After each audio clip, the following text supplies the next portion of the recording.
to the Team Real World Radio Show on 107.3 FM. WBRP. My name is Maurice Velasquez. And I'm John Shirk. And we are Team Real World. This radio show is where we discuss all things business, management, leadership, and team dynamics. Our slogan is simple. It's real problems, real solutions, and really fun. See, we're having so much fun already. We lost our place on our sheet here. Anyway, let's see, where were we? All right, really fun. Our website is www.teamrealworld.com, and our phone number is 225-772-4357. You can find us on Facebook. Simply type in Team Real World and find a lot of goodies there.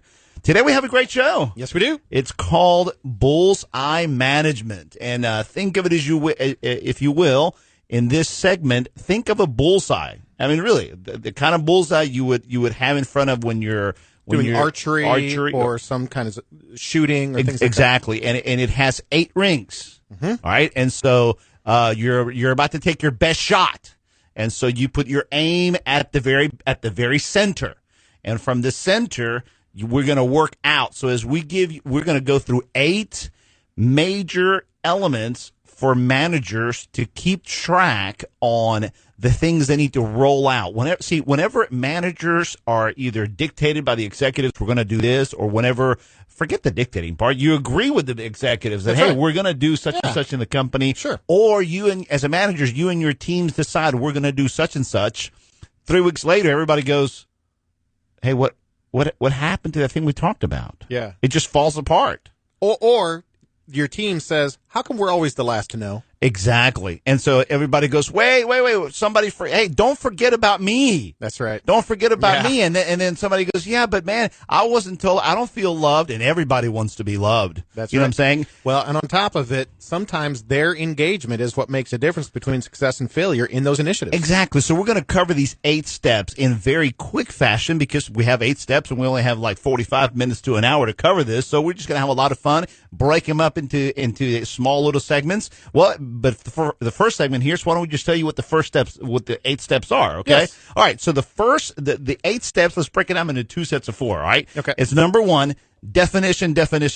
So imagine you're aiming, you're about to take your best shot, all right? Like Pat Benatar would say, hit me with your best shot. That's right. Okay, all right? And so it's all about definition. The second step is about publishing, okay?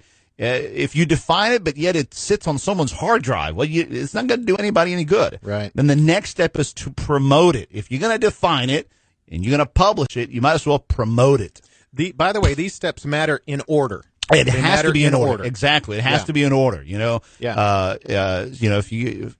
Yes, in order. Don't promote before you publish. Yeah, that's right. And don't publish and then decide that you got to define this thing. Right. Okay, so first definition, then you got to publish it. Then you have to promote it.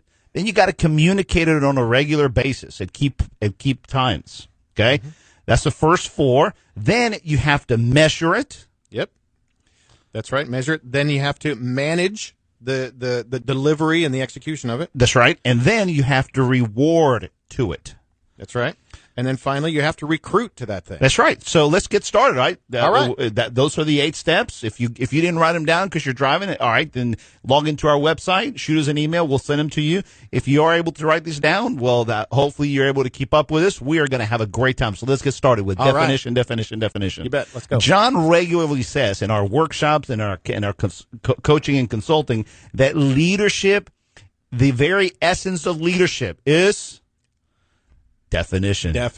Leaders create definition. And leaders read, right? Yep. Leaders think. Yep. Leaders propose. Yep. But when it's all said and done, all that is leaders define. Until things are defined, everyone is living in a separate reality. Even if you're in the same room and you're measuring the same things and you're looking at the same documents, leaders stand up and define what is the case, and everyone works from that. There's a great movie, Amadeus, whenever they came and asked him, where is our symphony? And he said, I have it almost finished. And they said, well, where? Show it to us. And he said, well, I can't. And they asked us, why? He said, because I have it all right here in my head. Exactly. But you see, in his head, it was almost completely finished. What was the problem? It couldn't be passed. It couldn't. Nothing. No one could do anything with it. And they had to start practicing like a day, 2 days later, and he was saying it's finished. So I think one of the funniest moments in the life of Team Real World is when John asked me one time, "Well, Maurice, about that manual, where is it?" And I said, "Oh, it's ready to go." He said, "Well, great. When are we going to print?" Well, I got to write it first. So definition is everything. Oh, here's our transition. That's right. It's Gene the dancing machine. We have just dated ourselves, John.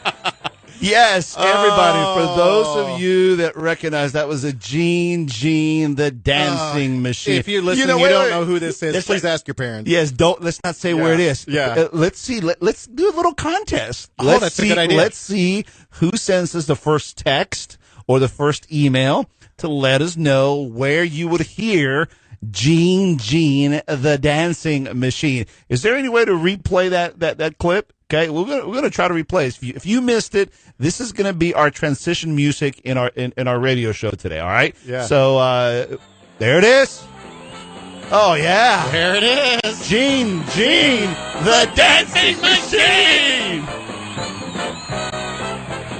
You guys ought to see John dancing over here. There's a specific dance that goes along with this. We're going to have to film it and put it on our website, and of course, that'll be John that you see doing that. I'm the shy one.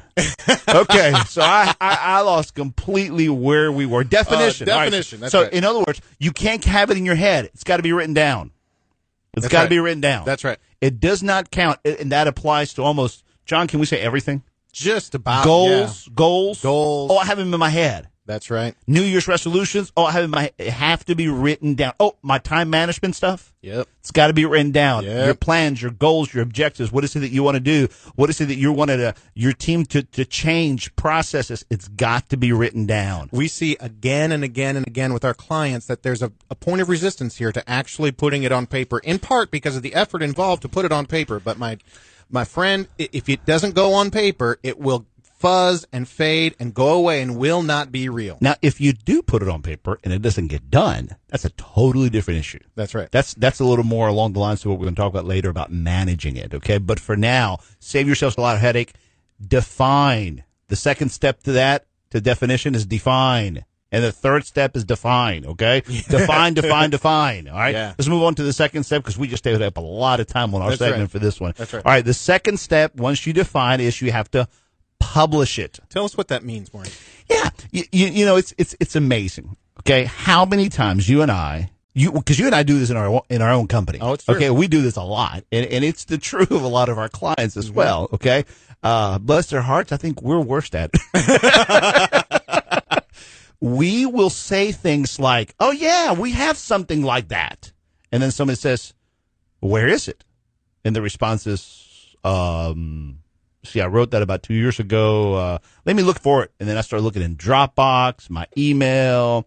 It's in my file somewhere, but it's out there somewhere, and I'm going to quote it. But yet, I never valued it enough to print it, to publish it. Okay, it didn't hit the printer. Why? Yep. Because we emailed it to everybody, and we think if we emailed it to everybody, then that's somehow official. That's right. And that is one of the biggest mistakes in leadership, that once you define it, you just simply send it out to email and you say, guys, here's the latest whatever, or here's what we have to do. And we somehow assume that has now been official. That's right. And when we help people develop great business meetings, we can notice by the way they're sitting in the meeting how the meeting is going to go. Because if they have something on paper in front of them they're working from, they're sitting up and they've got this piece of paper in front of them. If they don't, they're sitting back in their chair, they're staring up at the ceiling. It's a very different meeting. And we usually say in your business meetings, in your management meetings, your group meetings, in your executive meetings, your posture should be one as though you're sitting at a fine restaurant, not as in a drive-through or at a fast food restaurant. For example, in a fast food restaurant, you go up to eat and you're at the counter and you're looking up to the menu. Correct. Right? But in a fine establishment, a more fine establishment, you are looking down. You're sitting around a table and you're looking down at the menu. Correct? That's correct. That's so exactly therefore, in your business meetings, your posture should be one looking down at paper. It's okay if you have it on the overhead, but it's more professional and much more results oriented if you're looking at the same paper. So you have to have the commitment to define what you want to see happen, define your documents, print them, and publish them. Either, just leave it at that. I think that's fair. So move towards publishing, okay? If you don't publish, you will not hit your best shot. You are the king of segue, brother. Was that good? That was awesome. That's great. She wrote this song just for this segment. Yes, she did. All right. It's time to transition, my friend. You've been listening to Team Real World on Talk 107.3 WBRP. We'll be right back.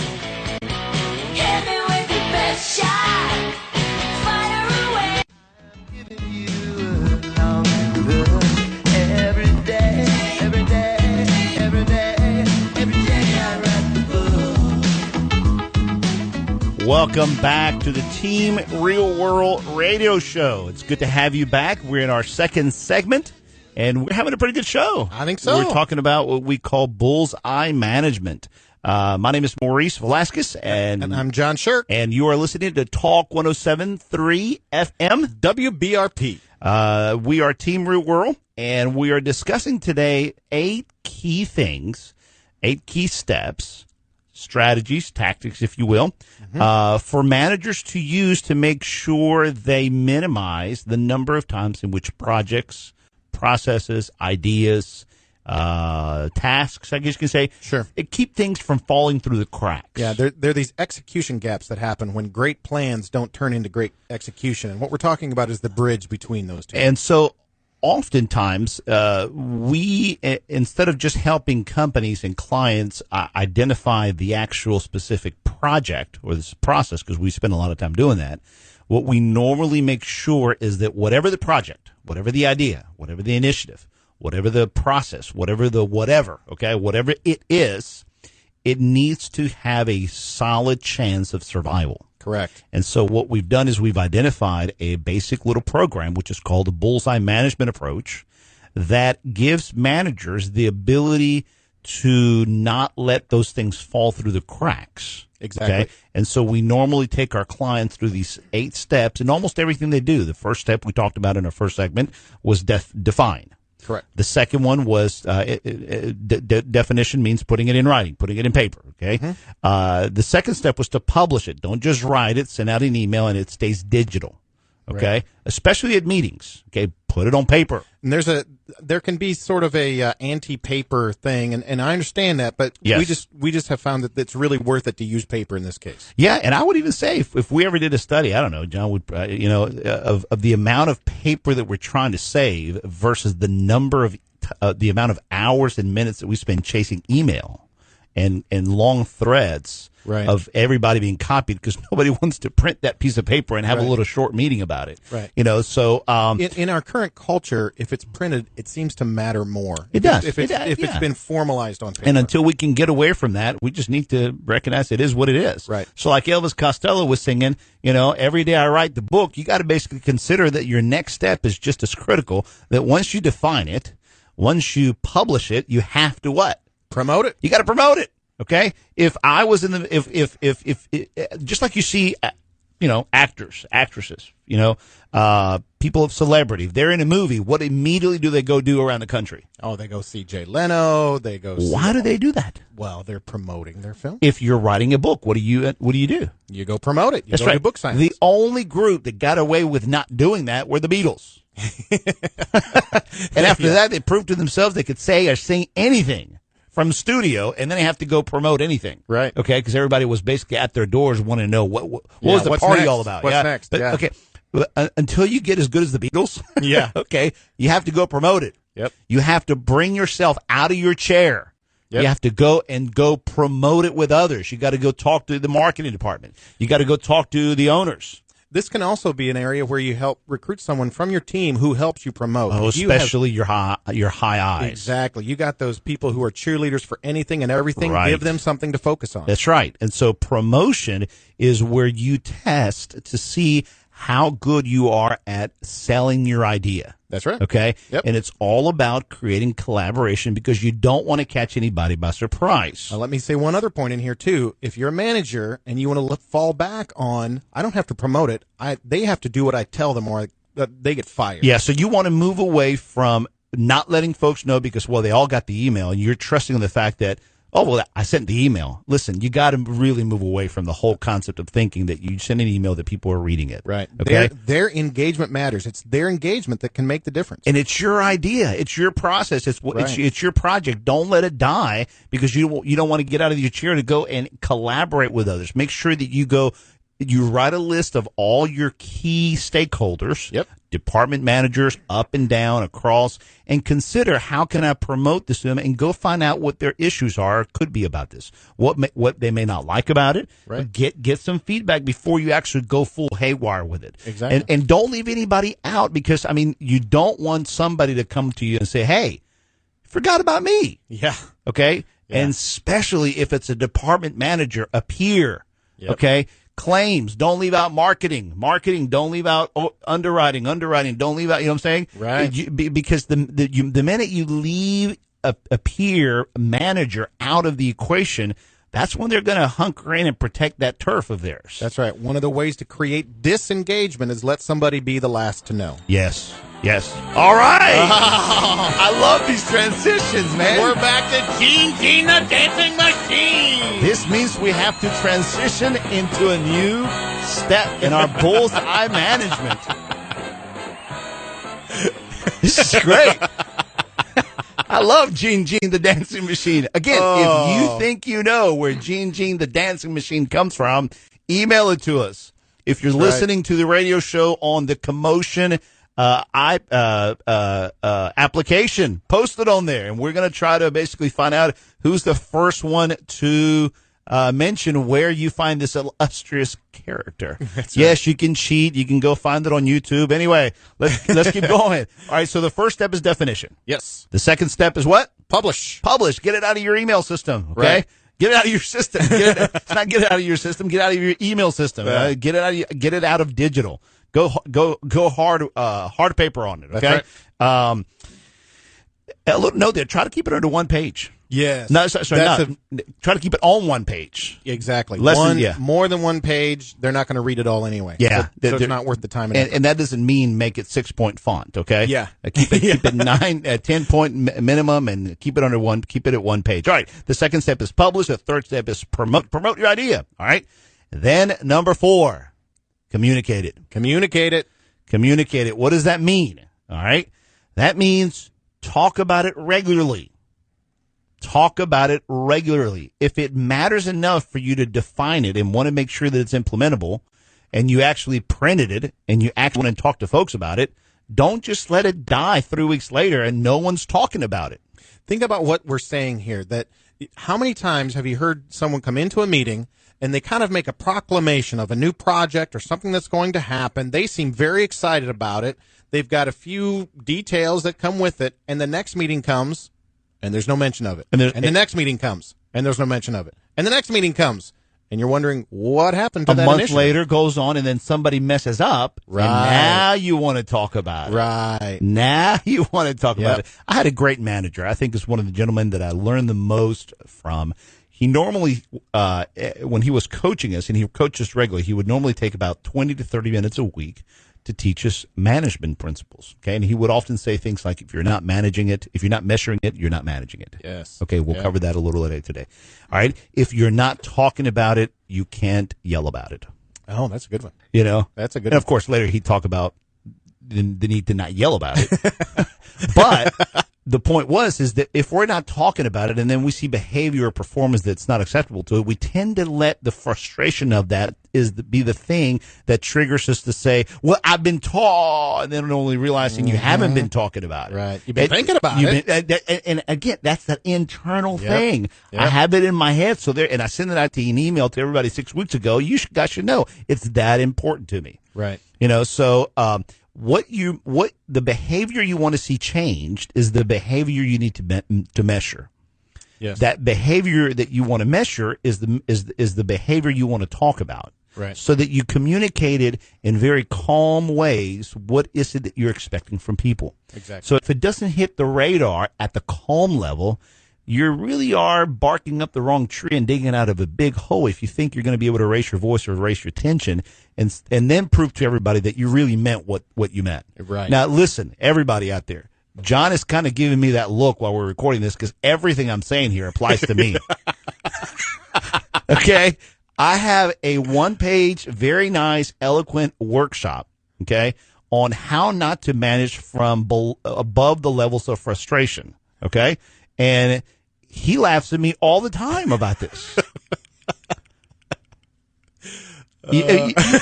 He's actually turning red over here laughing, okay? Because that is my preferred style of management.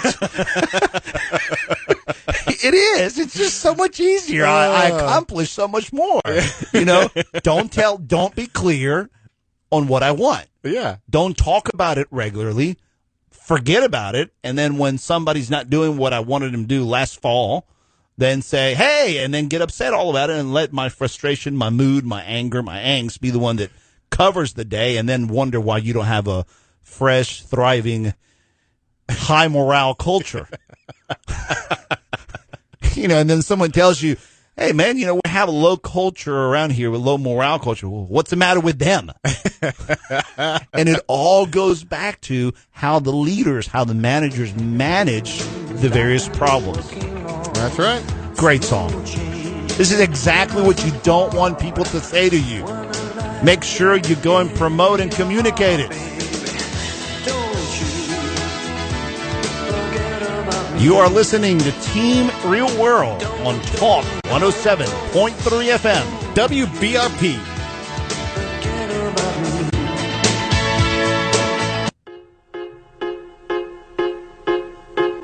One is the loneliest number that you'll ever do. Two can be as bad as one. It's the loneliest number since the number one. Welcome back to the Team Real World radio show, where we discuss real problems with real solutions, and we make it really fun. Our website is www.teamrealworld.com, and our phone number is 225-772-4357. Okay, in this segment, we're going to be talking about the number one, and the number two, and the number three, and the number four. And this has been brought to you by Sesame Street. Oh, we should have had a clip from yeah. We should have had a clip, or at least from a lightning bolt. Or at least a lightning. Okay, we promise you we will have a Dracula here in this. But in the meantime, we just number one. I don't know what we're going to say in this segment now. Okay, what is the importance? First, if we define, then we publish, then we promote, then we communicate this. What's the next step? The next step, Maurice, is to measure. Measure. You have to measure. Okay. While you're defining it, you want to be able to measure. Okay. But you got to ask yourself, the question is what numbers are we going to use to determine the success of this? Exactly. Imagine the difference between these two things. Hey, Maurice, let's have a race. And, hey, Maurice, let's have a 100-meter race. See, I totally. And so, in the clip that we're about to play is a clip from the movie Moneyball, in which the two coaches are discussing how they're choosing the best players to go by. Yep. Okay. And it's not based upon them feeling good about these individuals. Just to eyeball only. Just to eyeball, or whether they have a good measurement with a crowd. Right. It is all about the numbers. It is about them being comfortable the fact that these folks, against all odds and everything working against them, the numbers dictate that, yes, we should buy them or we should not buy them. So when you listen to this clip, think in terms of how it applies to your business. Here it This is is. building in all the intelligence that we have to project players. Okay. It's about getting things down to one number. Using stats the way we read them, we'll find value in players that nobody else can see. People are overlooked for a variety of biased reasons and perceived flaws. Age, appearance, personality. Bill James and mathematics cut straight through that. Billy, of the 20,000 notable players for us to consider, I believe that there is a championship team of 25 people that we could afford, because everyone else in baseball undervalues them. Like an island of misfit toys. Did you hear that? An island of misfit toys. I bet there's some managers out there right now who feel like that's true of their team. It is. And I will tell you this. We have seen this over and over again in our own company with clients that we work with, that when they start talking in terms of their team's performance based on numbers, everything becomes a lot clearer. Yeah, so true. So true. There's a particular group of a sales department that we work with. They're actually here locally in town. Mm-hmm. And it's really an honor to see them applying these things. And like any sales team, working through the difficulty of defining what makes us successful, what's our quotas, what's our, you know what I'm saying, getting get everybody fully engaged and I mean, just, I wouldn't say typical sales force. Sure. Well, after much discussions and everybody participating, including the sales reps all the way to the executives, well, the answer was this. You ready? 5-1. If we just simply do 5-1, we will be successful. It's all about getting it down to one number. And that's what the video says. Now, I'm not going to sit here and explain to you what this company meant, 5-1, because, you know, we don't want to disclose their secrets and their strategies, but they brought it down to what?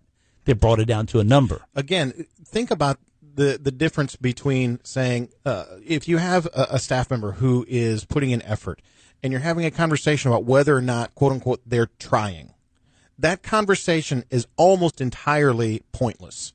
If you have a sales team and they make appointments on the telephone, for example, and you have someone saying, I'm really trying, that conversation is totally different from saying, how many calls did you make? One says, I'm trying. How many calls? 6. Another one says, I'm trying. How many calls? 74.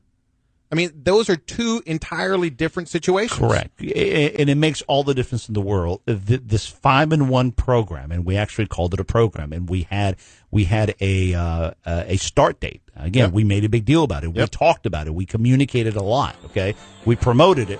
Oh, no! Oh! Do we have to transition already? Oh, we're back to Gene, the dancing machine!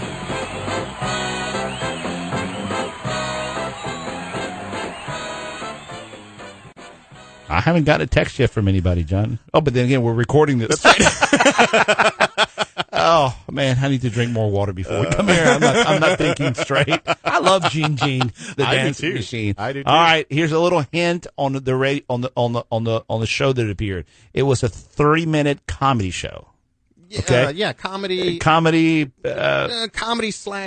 show. Yeah, there you go. Comedy show, and may we say tremendously improvised. Yes. Okay? Yes. All right, so let's go ahead and continue. Let's see if that helped anybody. I'm sure several people have already gotten it by this. All right, so what we were saying, when they started this program, okay, they actually brought it through the 8 steps of the bullseye management. They defined it.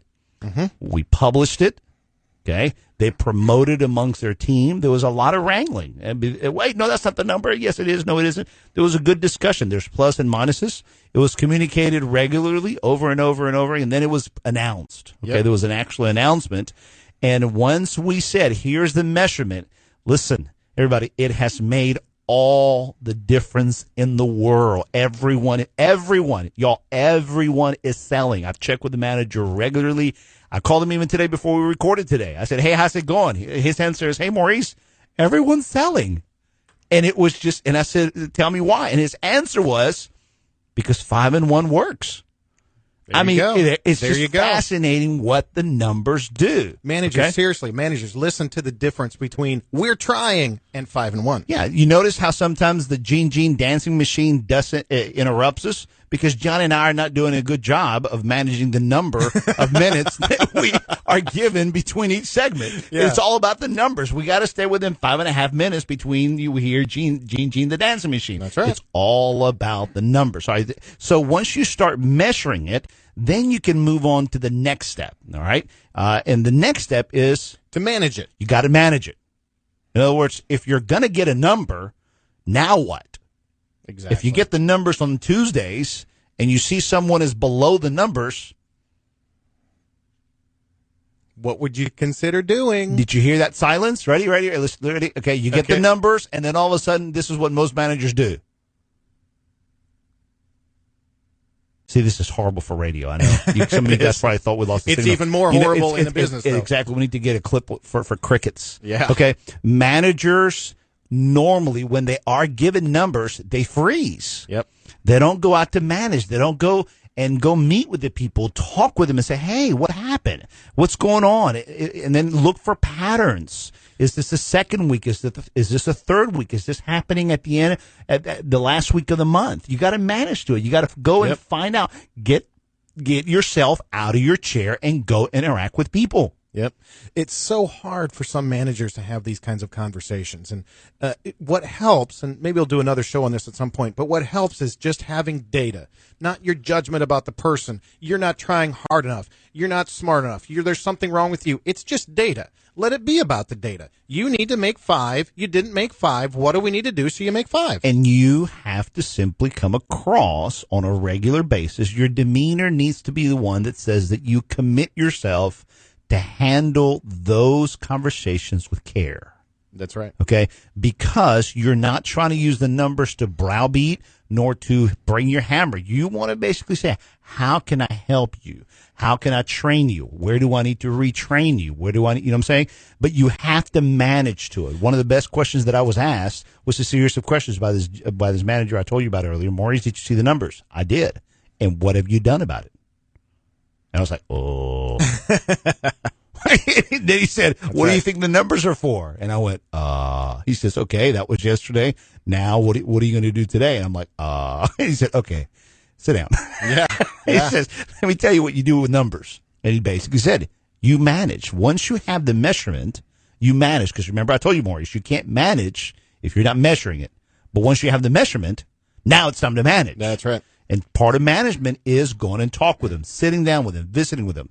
Watch them work. Go see what one day of work at their cubicle or their office looks like. Perhaps you'll see the reason why. Let them see that you really care. You got to handle it with care, and then you have to figure out whether there's any training that needs to happen or a process change. Really, Maurice, seriously, the manager is helping this person so much to keep their career on track by making them stay in line with the numbers. And that is the cue for our segment. The Traveling Wilburys, great message here. You are listening to Team Real World, 107.3 FM. WBRP. Handle with care. Reputations changeable. Everybody wants to love. Everybody wants to be loved. Oh, oh, oh, oh, oh. Everybody Welcome wants to back love. to the Team Real World radio show, where we discuss real problems with real solutions, and we make it Really fun. really fun. Our website is www.team.teamrealworld.com, and our phone number is 225-772-4357. Okay, we are having a really great show. You are listening to Talk 107.3 FM, WBRP. and our topic has been bullseye management. Yes. We have been talking about the 8 steps, the 8 tactics, the 8 strategies, if you will, of managers of how to make sure things don't fall through the cracks. That's right. And just to do a quick review again, just to keep you oriented, or if you joined the show late, we started with defining, then publishing. You got to define what it is you want to do. Exactly. You got to publish it. So it's on paper. You got to promote it. Then you got to communicate it. if you're going to print it, you got to promote it. You got to walk That's around, right. talk to people. You got to communicate and talk about it. That's right. Then you got to measure it, and then you got to manage to it with those measurements. That's right. If you manage it, then you can measure. If you measure it, then you can manage to it. That's right. And then if you measure it, don't forget to manage from it. That's okay? right. And then part of that manage, as we talked about in the last segment, is the ability to find out whether training needs to rehab, to happen, true. whether you That's need true. to retrain somebody. That's right. So now we're in our last segment, but don't forget that although we're here towards the end, these two steps are critical. Very critical. I mean, it's almost like the icing on the cake. Seriously, you have a Yeah. nice cake and you forget the icing, Yeah. and then you put the icing and you forget to put the happy birthday on the top. Well, what if we just went the icing, Maurice? I kind of like the icing more than the cake. It's too much trouble for this segment. I don't know what you do if you want the segment. I tell you what, because a lot of employees just want the icing. It's true. And they don't want the cake. So, That's true. in other words, they want to have a good time. Yep. Okay. But they got to perform. Right. So you got to keep your culture thriving, fun, but it's got to be based around performance. And there are sometimes managers who want to overdo this seventh step without having the performance first. That's right. And so remember, like the song said, everybody wants to be loved. Yeah. Everybody wants to be recognized. Everybody wants to be compensated. Everybody wants to be told thank you. However, keep this in mind. Not everybody likes to be recognized the same way. So let's just say it out loud. Step 7 is Reward. That's right. You have to reward folks for their performance. So you have to acknowledge them. And let me just say this. Sometimes, I'm going to say many times, the reward is simply the acknowledgement. Yep. Okay? Yeah. Even on a one-on-one level, not in front of everybody. Oh, yeah. But I worked for an organization that one time that basically every day they told us how our sales were doing. Okay? And if you were in the top 10 for that day, your name showed up in green. Okay, and everybody else just stayed white. So there were no reds. But if you performed really well that day, you got your name green showing up on the screens. There you go. And so it's like, hey, I got green. There you go. And that was it. I mean, and we all fought for green as though it was a $50 gift certificate card to somebody, and all we were fighting for was just green. It's amazing what acknowledging it goes. So part of rewarding, be creative, and by being creative doesn't mean go spend money, and it doesn't mean give everybody barbecue grills all the time, although those are good. Sure. I'm saying it so much has to be around the idea of people congratulating people, and letting the folks at the top, meaning the executives, be part of that. Oh, yes. Great job. Hey, such and such, and let them walk around. Many times, whenever I want to congratulate my people, I go and tell the executives, and let the executives come around and go, hey, such and such, I saw in the report, or Maurice told me, or whatever, that you did really, hey, man, great job. I appreciate you doing that. And then tell them to get back to their hole. That's right. get back Yeah. to the 8th floor. Yeah. You have a saying, Maurice, that I think is really relevant. Which here. one? And it is that if I have performed for you, give me a penny or a kiss. That's right. You got to give me a penny or kiss. Right. Okay. And it's a legitimate request. Yeah. Don't do this to me. Again, silence. Yeah. Okay. People, it doesn't matter what personality you are. If you go silent on them, then it will have a negative impact. But don't think that you need to go woohoo to everybody. Everybody has different personalities. Some people want to be acknowledged in front of others. Others are begging you to please do not reward me or acknowledge me, in front of others. Yeah, we were with a client not long ago. We saw a lifetime award go out to someone who was completely embarrassed by being surprised and called up in front of the entire and it organization. negatively impacted him the rest of his career there. It did. As far as we It know, did. it still impacted him. Here we are a did. year later, and I think, he demoted himself afterwards. It was really a bad situation. Yeah. He did not appreciate the way that was handled. So just keep in mind, look at the personalities, but always find ways to love on everybody, okay? Oh, here he is. All right. Gene the dancing machine. We're going to have to post how to dance this. Those of you driving, be careful. Be careful. It's Gene, the dancing machine. The folks that don't know what we're talking about going, what is going on? Yeah, but those who do know what we're talking about right now are loving every minute of it. Yes, you are. And you're probably, if you're recording, It's a little you're probably nostalgia. rewinding it going, oh, I haven't heard that in years. That's right. We are going to have to put that on the front page of our website. Yeah, that's right. At our workshops, that's exactly what we need Yeah. to do if you show up late. Oh, there you go. Hey, better yet, that's the music we ought to use when we call people back from the break. oh, that's perfect. We normally yeah. use the song "Hey Ya" by Outkast. We might Yeah. change it to Gene the Dancing Machine. Yeah. Yeah. So anyway.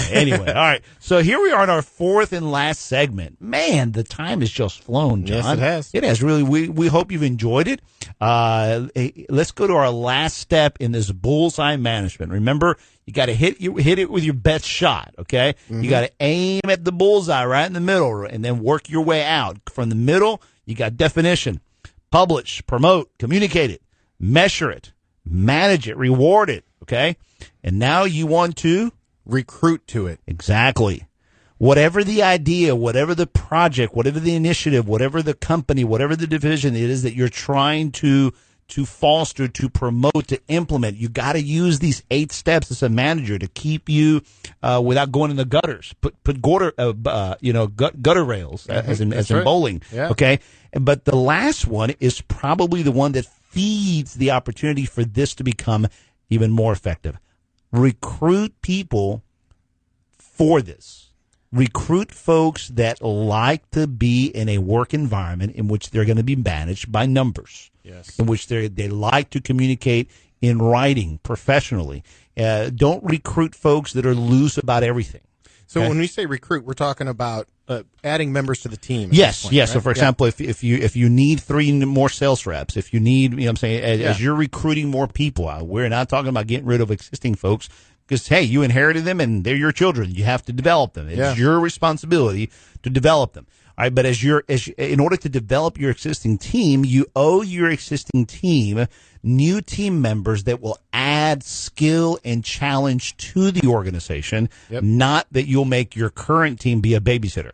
Right. If you clearly see gaps, talent gaps in what you want to get accomplished on your team, then recruit specifically to what you want to get accomplished. In sales, you always want to be selling. ABC. Always be closing. There's a great clip on a movie we'll probably share with you sometime in the future. Go close before you get your first cup of coffee. Okay? Always be closing. In management, you always use ABR, not ABC. Always be recruiting. Yep. Don't start recruiting when you need it. Always build a bullpen. Yeah. Always have your lineup of pitchers coming down. You may need him, you may not need him. You always want to be recruited. And when you got to take the approach that you have to go find good people one way or another. I'll add to this, Maurice, at Team Real World and with some of our clients, we just have as part of our weekly rhythm ongoing interviews. We have somebody at our office that is always interviewing for people That's right. on a regular basis, whether we need them or whether we don't need them. And I'll tell you, we have recently found some gems. Oh, I yeah. mean, some gems. Oh, yeah. And it only really happened because it's part of our rhythm. We didn't wait until there was a need and then play out a 6-month-long process to find one And person. because we take the approach, we take the concept one way or another, we're going to find them. Yep. We're going to bring them. We're going to shake them. We're going to move them. We got to go find them. We got to go attract them because they're out there and they're looking for a place like us to be employed in, to be part of that team. And we're basically wanting to let folks, hey, we have that team here. We manage well. We manage by numbers. We define our terms. We publish our ideas. We do a good job communicating as best as we can. Yep. We promote ideas amongst ourselves. We try not to manage by frustration, but rather by the numbers, by measurements, and we reward performance. I mean, who wouldn't want to be part of that? Exactly. Okay, That's exactly so right. you want to have the attitude that you want to be able to attract new people that are that caliber. So we wish you the best of luck by putting these programs together, and we thank you very much for joining us on our show. This is the Team Real World show. It's been a great pleasure to be with you here. Yes, it has. And you are listening to 107.3 FM. WBRP.